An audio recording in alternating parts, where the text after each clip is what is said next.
ನೀವು ಕೂಡ ನಿಮ್ಮ ಮನೆಯಲ್ಲೇ ಬದನೆಕಾಯಿ ಸಬ್ಜಿ ಮಾಡಿರ್ತೀರಾ, ಬಟ್ ಈ ವಿಧಾನದಲ್ಲಿ ಖಂಡಿತ ಒಂದ್ಸಲ ಟ್ರೈ ಮಾಡಿ ನೋಡ್ಬೋದು. ಬದನೆಕಾಯಿ ಮತ್ತು ಆಲೂಗಡ್ಡೆಯನ್ನು ಬಳಸ್ಕೊಂಡು ಒಂದು ತುಂಬಾ ರುಚಿಯಾಗಿರುವಂತಹ ಗ್ರೇವಿ ಸಬ್ಜಿ ಯಾವ ರೀತಿ ಮಾಡೋದಂತ ತೋರಿಸ್ತಿದ್ದೀನಿ. ಅದಕ್ಕಾಗಿ ನಾನಿಲ್ಲಿ ಬದನೆಕಾಯಿ ತೊಗೊಂಡಿದ್ದೀನಿ.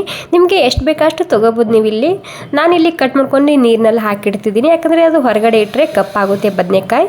ಅದನ್ನು ಕಟ್ ಮಾಡ್ಕೊಂಡು ನೀರಿನಲ್ಲೇ ಹಾಕಿಡಬೇಕು. ಸೊ ಎಲ್ಲ ಬದನೆಕಾಯಿ ನಾನು ಇದೇ ರೀತಿ ಕಟ್ ಮಾಡ್ಕೊಂಡು ನೀರಿನಲ್ಲಿ ಹಾಕಿಡ್ತಿದ್ದೀನಿ. ಅದು ಕಪ್ಪಾಗಬಾರ್ದಂದ್ರೆ ಇದಕ್ಕೆ ನಾನು ಒಂದು ಸ್ವಲ್ಪ ಅರಿಶಿನ ಮತ್ತು ಉಪ್ಪು ಕೂಡ ಸೇರಿಸ್ತಿದ್ದೀನಿ.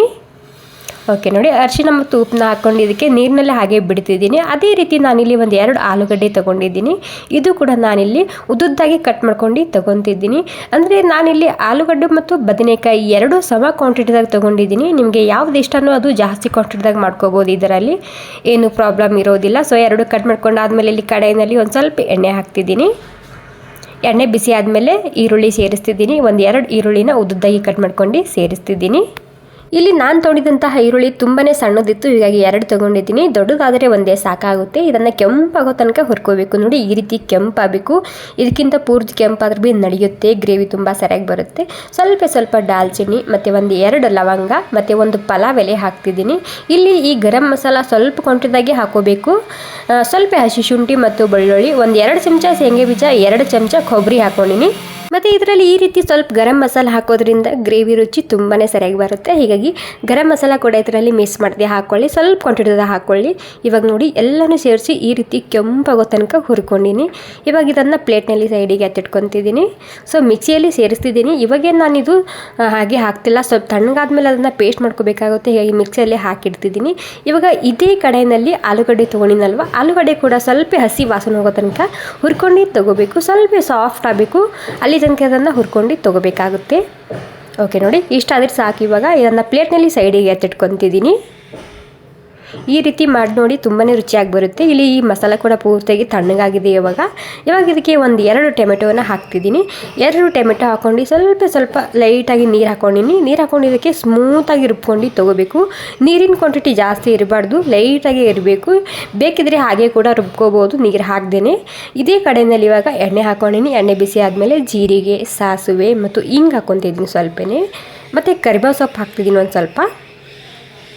ಇವಾಗ ನಾವು ರುಬ್ಬಿದಂತಹ ಪೇಸ್ಟ್ ಸೇರಿಸ್ತಿದ್ದೀನಿ. ಓಕೆ ನೋಡಿ, ಇವಾಗ ನಾವು ರುಬ್ಬಿದಂತಹ ಪೇಸ್ಟ್ ಹಾಕ್ಕೊಂಡಿನಿ. ಈ ಟೈಮ್ನಲ್ಲಿ ನೀರನ್ನ ಸೇರಿಸ್ಕೊ ಹೋಗ್ಬಾರ್ದು. ಸೊ ಹಾಗೆಯೇ ಮಸಾಲೆ ಎಣ್ಣೆ ಸಪ್ರೇಟ್ ಆಗೋ ತನಕ ಇದನ್ನು ಹುರ್ಕೋಬೇಕಾಗುತ್ತೆ.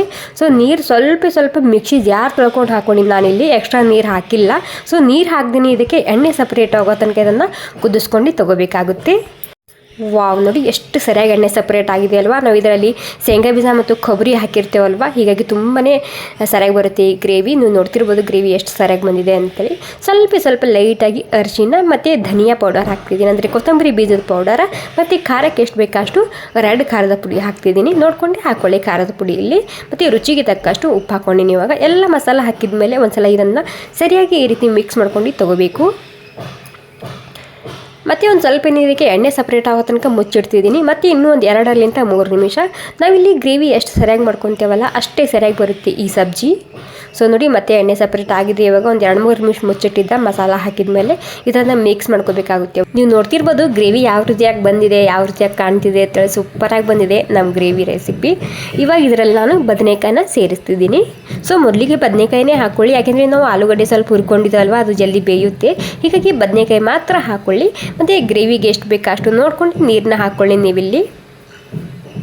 ಓಕೆ, ಇದಕ್ಕೆ ಫುಲ್ ಬಿಸಿಯಾಗಿರುವಂತಹ ನೀರು ಸೇರಿಸ್ತಿದ್ದೀನಿ. ಬಿಸಿಯಾಗಿರುವಂತಹ ನೀರು ಹಾಕ್ಕೊಂಡ್ರೆ ಏನಾಗುತ್ತೆ, ಗ್ರೇವಿ ಕಲರ್ ತುಂಬ ಸರಿಯಾಗಿ ಬರುತ್ತೆ. ಹೀಗಾಗಿ ಬಿಸಿನೀರೇ ಹಾಕ್ಕೊಳ್ಳಿ. ಗ್ರೇವಿಗೆ ಎಷ್ಟು ಬೇಕು ಅಷ್ಟು ನೋಡ್ಕೊಂಡು. ಸ್ವಲ್ಪ ಜಾಸ್ತಿನೇ ಇರಬೇಕು ನೀರಿಲ್ಲಿ, ಇದು ಆರಿದ ಮೇಲೆ ಗಟ್ಟಿಯಾಗುತ್ತೆ ಗ್ರೇವಿ. ಸೊ ಇವಾಗ ಮತ್ತೆ ಇದು ಎಣ್ಣೆ ಸಪ್ರೇಟ್ ಆಗಲಿ, ಹೀಗಾಗಿ ಮುಚ್ಚಿಡ್ತಿದ್ದೀನಿ ಇದಕ್ಕೆ. ಮತ್ತು ಒಂದು 3 ನಿಮಿಷ ಆಗೋ ತನಕ ಮುಚ್ಚಿಟ್ಟಿದ್ದ. ನೀವು ನೋಡ್ತಿರ್ಬೋದು ಎಷ್ಟು ಸರಿಯಾಗಿ ಎಣ್ಣೆ ಸಪ್ರೇಟ್ ಆಗಿದೆ ಅಂತೇಳಿ. ಘಮ್ ಅಂತಿರುತ್ತೆ ಈ ಟೈಮ್ನಲ್ಲಿ. ವಾವ್, ಸೂಪರಾಗಿ ಬಂದಿದೆ. ನೀವು ಇದರಲ್ಲಿ ಈ ರೀತಿ ಬದನೆಕಾಯಿ ಇದ್ದರೆ ಬದನೆಕಾಯಿ ಮಾತ್ರ ಹಾಕ್ಕೊಂಡು ಮಾಡ್ಕೊಳ್ಳಿ, ಅಥವಾ ಆಲೂಗಡ್ಡೆ ಇದ್ದರೆ ಆಲೂಗಡ್ಡೆ ಇಟ್ಕೊಂಡು ಮಾತ್ರ ಹಾಕ್ಕೊಂಡು ಮಾಡ್ಕೋಬೋದು. ಇದು ಅಂದರೆ ಯಾವುದಾದ್ರೂ ಒಂದು ಕೂಡ ಹಾಕ್ಕೊಂಡು ಈ ಗ್ರೇವಿ ಸಬ್ಜಿನ ಮಾಡ್ಕೋಬೋದು. ಇವಾಗ ಸ್ವಲ್ಪ ಹೊತ್ತು ಬೇಯಿಸ್ಕೊಂಡಾದ್ಮೇಲೆ ಈ ಆಲೂಗಡ್ಡೆನ ಸೇರಿಸ್ತಿದ್ದೀನಿ. ಎಲ್ಲನೂ ನೀಟಾಗಿ ಇದನ್ನು ಮಿಕ್ಸ್ ಮಾಡ್ಕೊಂಡು ಈಗ ಮತ್ತೆ ಒಂದು ಸ್ವಲ್ಪ ಗಟ್ಟಿ ಅನ್ನಿಸ್ತಿದ್ದೀನಿ ನನಗೆ. ಹೀಗಾಗಿ ನಾನಿಲ್ಲಿ ಮತ್ತೆ ಒಂದು ಸ್ವಲ್ಪನೇ ಬಿಸಿನೀರು ಹಾಕ್ಕೊತಿದ್ದೀನಿ ಗ್ರೇವಿಗೋಸ್ಕರ. ನೋಡ್ಕೊಂಡು ಹಾಕ್ಕೊಳ್ಳಿ, ಗ್ರೇವಿ ಯಾವ ರೀತಿ ಬೇಕು ಆ ರೀತಿ ನೋಡ್ಕೊಂಡು ನೀರನ್ನ ಹಾಕ್ಕೊಳ್ಳಿ. ಮತ್ತೆ ಎಲ್ಲ ಸೇರಿಸಿ ಎಣ್ಣೆ ಸಪ್ರೇಟ್ ಆಗೋ ತನಕ ಇದನ್ನು ಕುದಿಸ್ಕೊಂಡು ತೊಗೊಂಡ್ರೆ ನಮ್ಮ ಸಬ್ಜಿ ರೆಸಿಪಿ ತಯಾರಾಗುತ್ತೆ. ತುಂಬ ರುಚಿಯಾಗಿ ಬರುತ್ತೆ. ಗ್ರೇವಿ ಸಬ್ಜಿ ಅಲ್ವಾ, ಹೀಗಾಗಿ ಇದು ಅನ್ನ, ರೊಟ್ಟಿ, ಚಪಾತಿ ಎಲ್ಲದಕ್ಕೂ ಸೂಪರಾಗಿರುತ್ತೆ ಈ ಗ್ರೇವಿ ಸಬ್ಜಿ. ಸೊ ನಾನಿಲ್ಲಿ ಚೆಕ್ ಮಾಡಿ ನೋಡ್ತಿದ್ದೀನಿ. ಓಕೆ ನೋಡಿ, ಬೆಂದಿದೆ ಪೂರ್ತಿಯಾಗಿ ಆಲೂಗಡ್ಡೆ. ಸೊ ಇವಾಗ ತಯಾರಾಗಿದೆ ನಮ್ಮ ಗ್ರೇವಿ ಸಬ್ಜಿ. ಸ್ವಲ್ಪ ಕಸೂರಿ ಮೇಥಿ ಮತ್ತು ಕೊತ್ತಂಬರಿ ಸೊಪ್ಪು ಹಾಕಿ ಮಿಕ್ಸ್ ಮಾಡ್ಕೊಂಡ್ರೆ ಸಾಕು. ಹಾಗೆ ಸ್ವಲ್ಪ ಗರಂ ಮಸಾಲ ಹಾಕ್ತಿದ್ದೀನಿ. ಸೊ ನೋಡಿ, ಫೈನಲ್ ಆಗಿ ನಮ್ಮ ಗ್ರೇವಿ ಸಬ್ಜಿ ತಯಾರಾಗಿದೆ. ತುಂಬಾ ರುಚಿಯಾಗಿ ಬಂದಿದೆ. ಸೊ ಸ್ವಲ್ಪ ನೀವು ಮಾಡುವಾಗ ಗ್ರೇವಿ ಸ್ವಲ್ಪ ನೀರು ಜಾಸ್ತಿನೇ ಇರಬೇಕು, ಯಾಕೆಂದರೆ ಇದು ಆರಿದ ಮೇಲೆ ಗಟ್ಟಿ ಆಗುತ್ತೆ. ಓಕೆ, ಈ ರೆಸಿಪಿ ಸ್ವಲ್ಪನಾದರೂ ಇಷ್ಟ ಆಗಿದ್ರೆ ಒಂದು ಲೈಕ್ ಮಾಡಿ. ಥ್ಯಾಂಕ್ ಯು ಸೋ ಮಚ್ ಎಲ್ರಿಗೂ.